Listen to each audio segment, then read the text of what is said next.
Information systems, cybersecurity, cyberattacks. In this video, we'll talk about cyberattacks. At the end of this video, you will be able to explain the main aspects and factors of cybersecurity that affect the smart grid.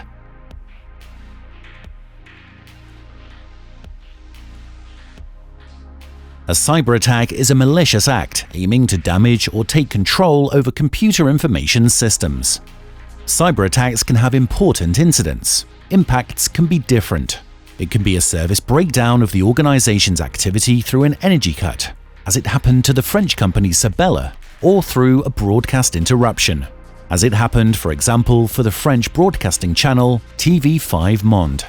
Another incident that can happen is related to reputational damages that an organization or a company may suffer due to information disclosure, loss of confidential information, or loss of availability.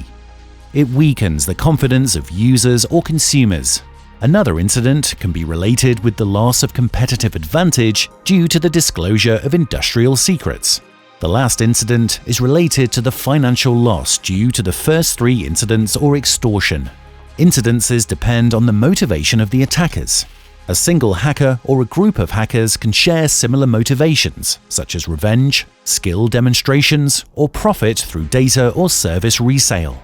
The third type of hackers are hacktivists that undertake punitive operations on companies that do not respect human rights, or for ecological convictions, or political message broadcasting. The fourth type of attacker is the state, which conducts espionage in other states in order to steal secrets, impact industries or economy, and influence geopolitics. It can also serve domestic politics in order to control the population, and especially a political opponent. Most of the cyberattacks require malicious software to compromise the confidentiality, integrity, or the availability of information systems. This malware exploits existing vulnerabilities in a system or creates new ones. In order to tackle the topic of cyberattacks, we need to have in mind different concepts. Attackers' motivation and objective as introduced previously, malware behavior, malware type, privilege reach in the system, and strategy. Let's focus on the malware type. A spyware is a piece of software that takes screenshots of activities on a device or save keyboard input to send it to the attacker. A ransomware is a program that encrypts data on a computer and asks for a ransom in exchange for the key that will decrypt the data. Beware, paying the ransom does not guarantee data recovery. In some cases, the key is never sent. A Trojan malware is a program that seems trustworthy for users but integrates malicious features. Once installed by the user, the malicious script can run. A worm is a standalone program that replicates itself over the network. Payload is the extra code that does more than just spreading the worm, deletes files, encrypts files, exfiltrates data. Viruses are similar to worms, as they are able to spread over the network but are also able to damage computers and devices. An adware is a program that displays intrusive and unsolicited offers. It can also modify regular ads to redirect induced benefits. A rootkit is a program that allows to keep a high level of privilege. There is a different right on devices, such as modify OS settings, install software, and use the device. A regular user should technically have rights for regular usage. The aim of the rootkit is to have the administrator's rights and do anything it wants with the device. Now, we will present the different strategies behind cyberattacks.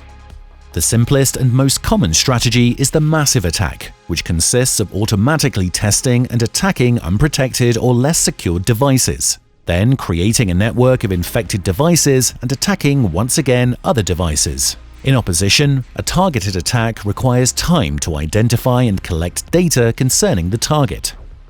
Then, attackers send a malicious email that usurps the identity of a contact, infects the device, and collects expected information. Massive attacks are associated with techniques such as phishing, ransomware, or even distributed denial of services. Targeted attacks are associated with an advanced persistent threat. The phishing technique consists of luring someone by disguising oneself as a trustworthy entity, such as an institution, bank, common company, or social network. It's commonly done through email. Confident in the sender, the person opens it and clicks on the link associated. Two things can happen. It downloads malware or activates a script that compromises the device. The link leads to a page that looks like the expected website. The user fulfills the form and gives the credentials to the attacker. Ransomware, Trojan, worms are diffused through phishing campaigns. Denial of service attacks seeks to make a machine or a resource unavailable to its intended users by temporarily disrupting services. It consists of flooding the targeted machine with superfluous requests. Distributed versions involve many different sources, called botnet, that are under the control of the attacker. Botnets can be rented to make these kinds of attacks. Advanced persistent threats are orchestrated attacks that last in time. Attackers collect data through a long period and furtively. It could imply social engineering, infiltration. Up to now, the attacks and malwares presented are mostly oriented to remote attacks. There is another type of attack that consists of physically accessing devices and networks. It's done through USB devices, such as a rubber ducky or an OMG daemon seed cable that runs a program to get info or to install malware. There are also devices that monitor the network traffic, such as a plunderbug that captures wired network packets, or signal owls that sniff wireless network.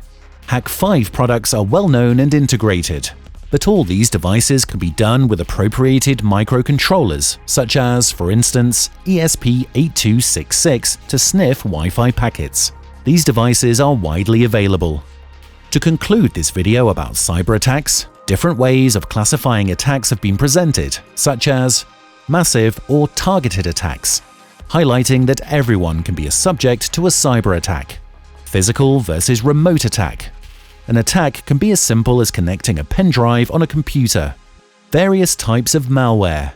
They have various incidents and features. Being compromised by malware can be due to compromised USB devices. Social engineering attacks such as phishing or vulnerability due to outdated software or illegally downloaded software. Some recommendation could be to pay attention to social engineering attacks that are based on human biases and weaknesses. Pretending to be a friend or a colleague that is sending you an unexpected link or attachment could be an attack. An appealing offer can also be a way to make you click on a link. Check the link before clicking on it. Do not create a password out of personal data. Instead, create a strong password and potentially use a password manager. Thank you for watching.